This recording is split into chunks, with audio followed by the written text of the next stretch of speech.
গত ২ দিন যাবৎ আমি যেহেতু একটু সিক আর রান্নাবান্নার কাজ করতে একদমই ভালো লাগছে না, একদম দাঁড়িয়েও থাকতে পারছি না।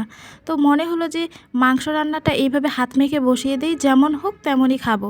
তো ট্রাস্ট মি, এটা খেতে এত বেশি মজার ছিল, আপনাদের সাথে শেয়ার না করে পারলাম না।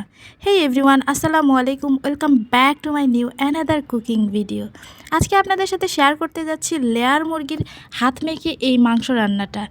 আমি এখানে প্রথমত একটা হাঁড়ি নিয়ে এখানে পরিমাণ মতো লেয়ার মুরগির মাংস নিয়েছি।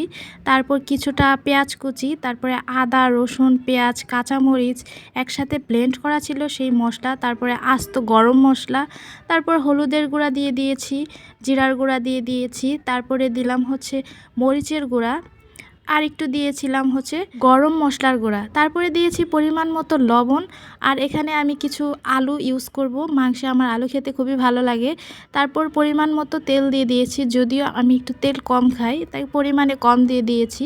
দিয়ে এটা ভালোভাবে ম্যারিনেশন করে নিয়েছি হাত দিয়ে, খুব ভালোভাবে। এটা যত ভালোভাবে মিক্সড করা হবে ততই এই মাংসের টেস্টটা ভালো হবে।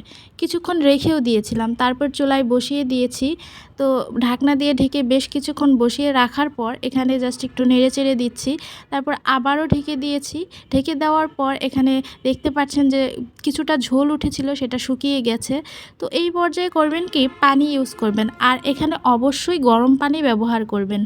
লেয়ার মুরগিটা যেহেতু একটু শক্ত হয়, আর এখানে যদি আপনি ঠান্ডা পানি ব্যবহার করেন মাংসটা কেন জানি আরও শক্ত হয়ে যায়, সেদ্ধ হতে চায় না আর খেতেও ভালো লাগে না। আর মাংসে আমি সবসময় করি কি, যেগুলো শক্ত মাংস, গরুর মাংস বলেন আর লেয়ার মুরগি বলেন, সবসময় আমি অল্প অল্প করে পানি দিই আর রান্না করি। বেশ ২-৩ বার এইভাবে রান্না করে নিলে মাংসটা একটু নরম হয়, খেতেও ভালো হয়। আপনারা দেখতে পাচ্ছেন যে আমি কিভাবে রান্না করছি। তো এইভাবে রান্না করার ফলে আমার এই মাংসের টেস্টটা অনেক বেশি ভালো ছিল। আর আমি সাধারণত আলু ভেজে দেই, তো এইবার আমি ভেজে দিই নাই, তো খেতে একদমই খারাপ লাগেনি। তো এখানে আমি আবারও পানি ব্যবহার করছি। সেই পানিটা শুকিয়ে যাওয়ার পর এখানে আমি মাংসটা খুব ভালোভাবে রান্না করে নিব। তো এই পর্যায়ে দেখতে পাচ্ছেন যে আমি মাংসটা প্রায় হয়ে এসেছে। এই নামানোর লাস্ট পর্যায়ে এখানে ভাজা জিরার গুঁড়া আর গরম মশলার গুঁড়া দিয়ে দিয়েছি। আর এইভাবে মাংস রান্না করার ফলে মাংসের টেস্টটা অনেক বেশি ভালো হয়। আপনারা বাসায় একবার হলেও ট্রাই করে দেখতে পারেন। যদিও এখানে আমি রান্নাটা অনেক বেশি শর্টভাবে দেখিয়েছি, এখানে ৩ বার পানি ব্যবহার করেছিলাম, আমি ৩ বার দেখাইনি। আপনারা চাইলে কম বেশি পানি ব্যবহার করতে পারেন, সেটা আপনাদের ইচ্ছা। আমি যেহেতু একটু নরম করব সেই হিসাবে আমি ৩ বার ব্যবহার করেছিলাম, অল্প অল্প পানি দিয়ে রান্না করেছি।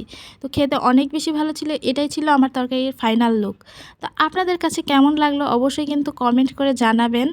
সবাই অনেক অনেক বেশি ভালো থাকবেন, আর আমার ভিডিওগুলো কিন্তু লাইক, কমেন্ট, শেয়ার করতে ভুলবেন না। আল্লাহ হাফেজ।